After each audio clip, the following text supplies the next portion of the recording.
Hello ladies and gentlemen, what's up? It's Papa Bale. Welcome to the channel. We're looking at a 4-magnet rotor here on a 4-coil spread. One coil is, bing, there it is, a trigger coil for the rest of the setup. It's really just a timer coil. Don't need to trigger anything. We're not generating any electricity or trying to, for that matter. This is just to spin. Well, this is just gonna spin. And I'm going to turn it up to 9 volts, and I'm going to give it a whack.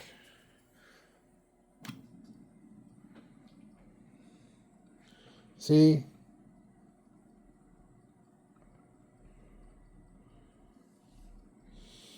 That's good. That's working.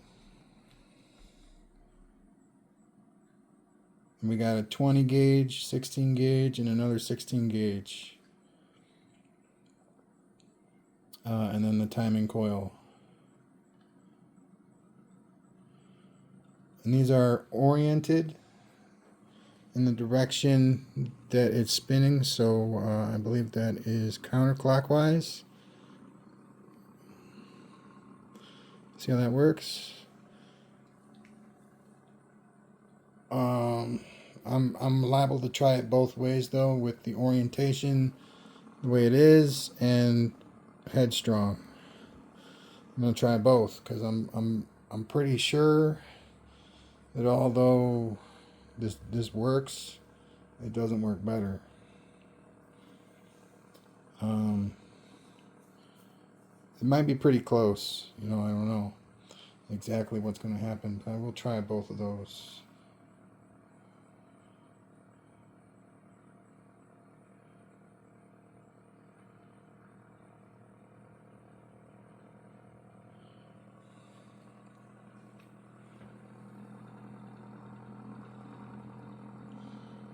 I think that's sweet.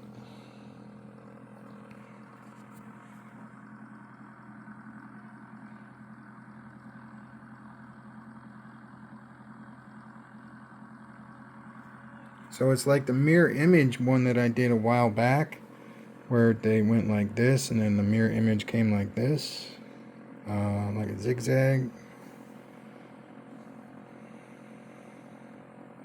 This is nice though, having the transistor work the way it's working. I've been struggling with them all day. This is good.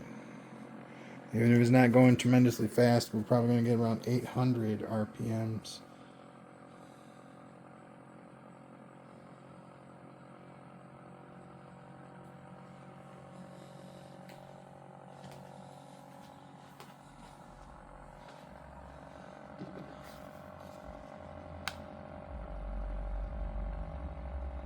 Yep, there's 800.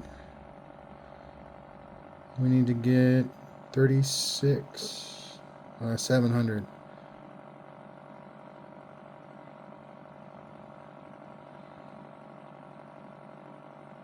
RPMs, my fault. We are still early in the game here.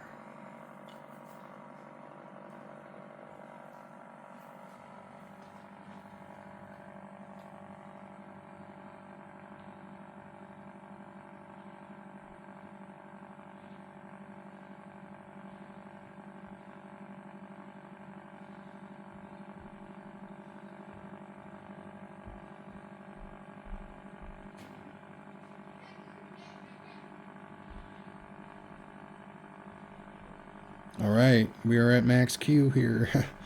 25 volts in. Oh, there it goes. No, it's not going to work. Yeah, the amp started revving up pretty high and shut it down because that's not right. That's the transistor losing its grip.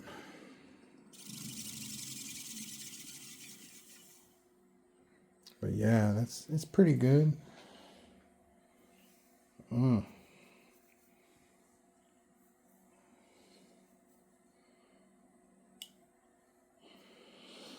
So we're going to check the transistor real fast. This is how I do it.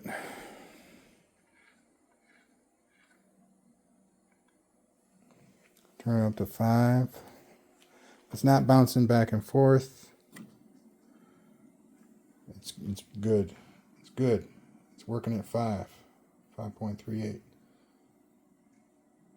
We'll leave it like that. See how fast we can get it going.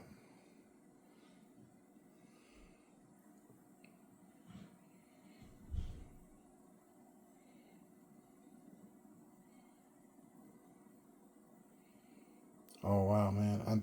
It's so quiet too. I mean, just it's so quiet.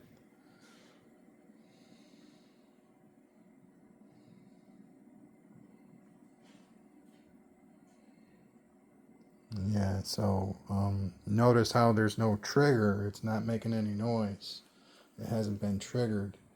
What it is that it is pulsing with the external sensor coil. We'll call it a sensor coil because that's what it's doing. It's virtually working as a Hall effect sensor.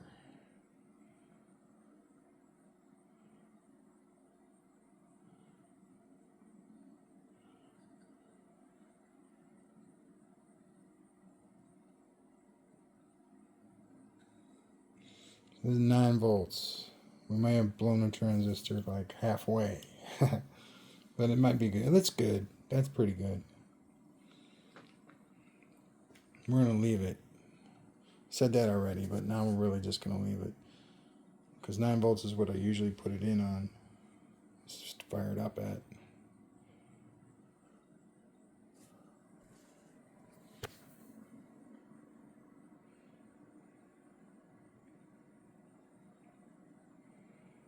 So if we can follow the diagram here, the power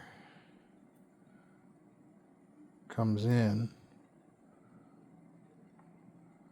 this black one right here. Power comes in this black clip, and it goes up into the coil and out of the coil into this yellow clip, into this coil, into the red clip, into that coil, into the blue clip, into the transistor's collector.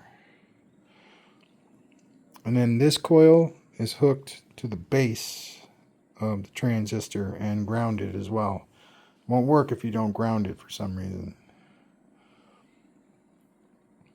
Maybe if I did it like an AC version, I wouldn't have to ground it, but we're just going to work. It's working, so we're good. We don't need to change it. And that's the truth, man. We don't need to change it.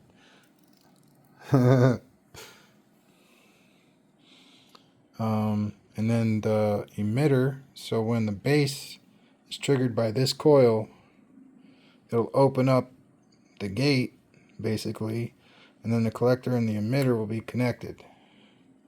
And the energy will flow down the emitter into the ground and back to the power supply. And that's pretty much it. That's the whole thing, and that's it. Now I could hook up some more like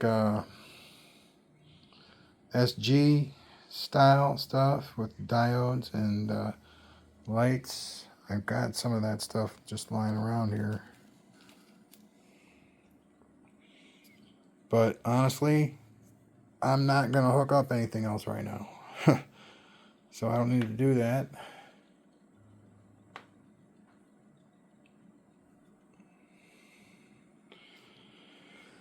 And I'm not sure exactly. I mean, I have a couple models of rotors, kind of like this one, for the Utrons to be in, but yeah, man, they grip. There's too much grip. It's like a ball of some kind, the PLA, and it grips because there's too much plastic in it. It's only infused PLA. I don't think it was ever meant to, except for maybe the core factor, because there is a magnetic flux involved with the iron PLA. If anybody could print out, like, I mean, I might just do it myself, but I don't want to make something that's going to, if it does work, blow something up. I just want to print like a wire shaped print and see if we can get conductivity. I'm just thinking because it's mixed with, you know, edible plastic or recyclable plastic, that that's going to impede seriously, really badly, its ability to conduct. I'm not saying it can't, and we'll test it out. I am saying that it is kind of like got a rubber feel to it when you're trying to spin it on something. It's rubbery. It's got a grip to it. So that's not. It's just not going to work. I got 100% aluminum. One of these things made, and that it's a lot smoother. Doesn't feel as rubbery. It might be able to spin. Anyway, I think this is pretty sweet. I'm hooking up the transistor to this thing. That's great. I've been messing around with reed switches for the last week or so, and you know, it's getting kind of boring. I haven't well, I'll take suggestions on like whether people want me to, you know, generate anything, use a generator coil, quote unquote pickup coil. I don't care what it's called, dude. All it does is chill here. Let the magnets pass it. We're going to hook it up to a multimeter, and we're going to see how much AC, electricity, or DC, depending if we put a diode on it or not, we're generating from that coil and its interaction with this rotor, or any other rotor we choose. You know, that'll be an experiment.